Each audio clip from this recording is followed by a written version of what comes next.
믿을 수 없는 일이 대한민국 서울의 심장, 광화문 한복판에서 벌어졌습니다.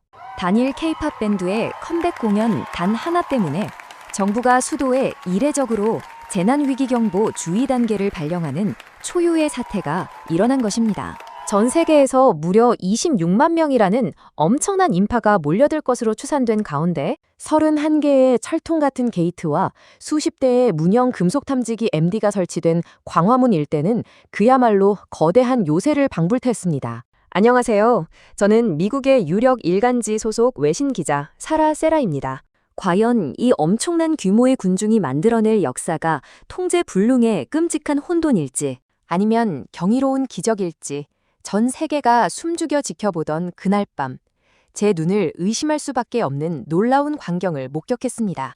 그리고 전 세계 외신들이 앞다투어 카메라를 켜고 긴급 보도를 하기 시작했습니다. 콘서트 무대 자체도 정말 훌륭했지만 저를 비롯한 전 세계 취재진의 소름을 돋게 만들며 진짜 감탄을 자아낸 사건은 바로 콘서트가 끝난 직후 일어난 이 기적 같은 행동 때문이었습니다. 제가 프레스석에서 직접 목격한 이 믿기지 않는 스케일의 팩트 속으로 여러분을 안내합니다. 시작하기 전에 잠깐 좋아요도 꼭 눌러주시면 따뜻하고 통쾌하고 자랑스러운 이야기들을 더 열심히 전해드리겠습니다. 대한민국이라는 국가가 수도 한복판에 재난위기경보 주의 단계를 발령했습니다. 적용 시간은 공연 당일 오전 7시부터 다음 날 오전 7시까지로 특정 공연을 대상으로 정부가 별도의 위기경보를 내린 것은 역사상 이번이 처음입니다.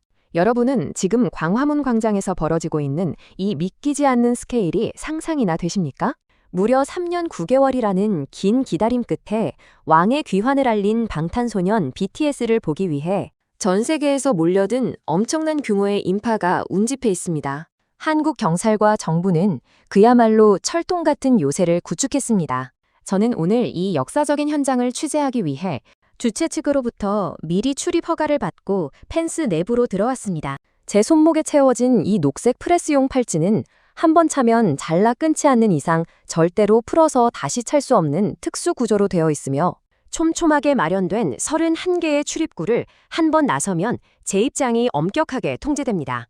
보안 역시 삼엄하여 스마트폰과 작은 물병과 응원봉을 제외한 물품은 반입이 금지되었고 각 게이트에 설치된 80여 대의 문형 금속 탐지기 MD를 통해 관람객 전원의 소지품 검문 검색이 이루어지는 과정에서 가스총 모양의 호신용 스프레이와 과도가 발견되는 작은 소동이 빚어지기도 했습니다. 경찰은 공연장 주변을 코어존, 핫존, 웜존, 콜드존 등 4단계로 철저히 나누어 인파 유입을 통제했으며 현장에는 경찰 6,700명, 소방 및 지자체 3,400여 명, 주최 측 4,800여 명 등 도합 1만 5천 명에 달하는 안전관리 인력이 투입되었습니다. 무대에서 100m 떨어진 곳조차 접근이 어려울 만큼 열기가 뜨거운 가운데 교보생명 본사 외벽에는 가로 90m, 세로 21m로 총 면적 1,890제곱미터에 달하는 초대형 BTS, 랩핑이 설치되어 압도적인 위용을 뽐내고 있습니다.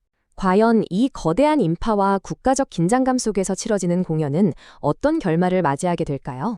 저녁 7시, 펜스 내부에 22,000석, 지정석과 스탠딩석은 물론이고 광화문과 덕수궁 일대에 약 3만 6천 명에서 3만 8천 명, 그리고 통제구역 전체를 아울러 무려 10만 4천 명에 달하는 총 인파가 운집한 가운데 마침내 7멤버가 모습을 드러냈습니다.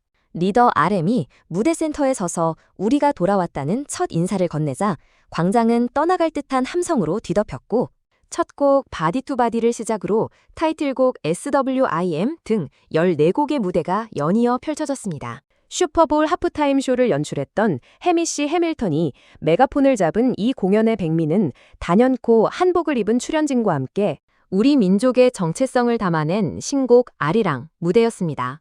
밖에서는 신세계 백화점 본점의 초대형 전광판에 영상이 뜰 때마다 수많은 외국인 관광객이 일제히 카메라를 들고 찰칵찰칵 셔터를 누르며 열광했고 명동과 동대문 디자인 플라자 등 서울 시내 곳곳이 보랏빛 축제의 장으로 변했습니다. 그러나 저를 포함한 외신 기자들이 가장 긴장했던 순간은 화려한 1시간의 공연이 끝난 직후였습니다. 수십만 명의 군중이 일시에 좁은 도심을 빠져나가는 과정은 자칫 대형 참사로 이어질 수 있기 때문입니다. 하지만 우려는 기우에 불과했습니다.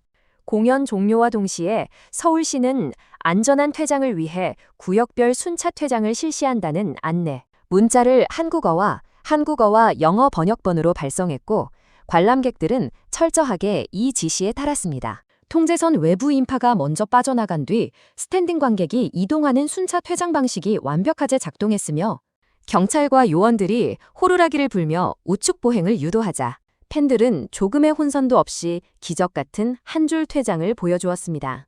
당초 혼잡을 막기 위해 5호선 광화문역과 12호선 시청역, 3호선 경북궁역은 오후 3시경부터 전동차가 무정차 통과하도록 조치되었고 밤 10시가 되어서야 운행이 재개되었음에도 팬들은 시청 앞 광장정으로 분산되어 차분히 첫 차를 기다렸습니다. 서울교통공사 직원들이 승강장에서 경광봉을 흔들며 외국인 팬들의 출구를 안내했고 이태원과 성수로 이동한 팬들은 전국이 먹었던 불고기를 즐기는 등 단 하나의 특이사항이나 안전사고 없이 가장 모범적인 해산이 이루어졌습니다. 축제의 열기가 빠져나간 밤 9시 30분, 모든 공연의 열기가 가라앉은 밤 9시 30분.